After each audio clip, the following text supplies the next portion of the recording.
এই যে গল্ফের কেডিরা সব দাঁড়ায় আছে, এখান থেকে গল্ফ খেলা শুরু করে। তো গল্ফের পাশে একটা ছোট্ট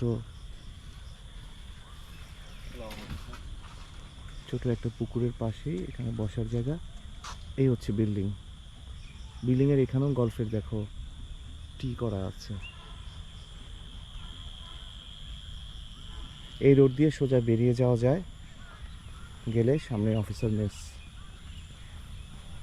আর এই তো এটা একটা ফুটবল গ্রাউন্ড, আর দূরে ওই যে আমাদের সেন্ট্রাল মস্ক দেখা যাচ্ছে। এই সুইমিং পুল। বাসার দিকে যাচ্ছি। এই লোকেশনটা বেটার, খোলামেলা।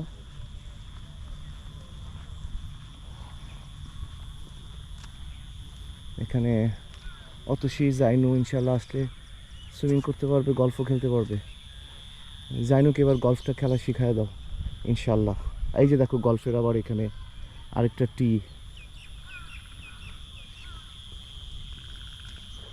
আর এই যে এইটারই টপ ফ্লোরে বাসাটা হচ্ছে, এটা টপ ফ্লোর। এখানে একটা অনেক বড় দিঘি, দিঘির পিছনে ওই কর্নারটাতে মসজিদ, আর এখানে হচ্ছে প্যারেড গ্রাউন্ড। That's all.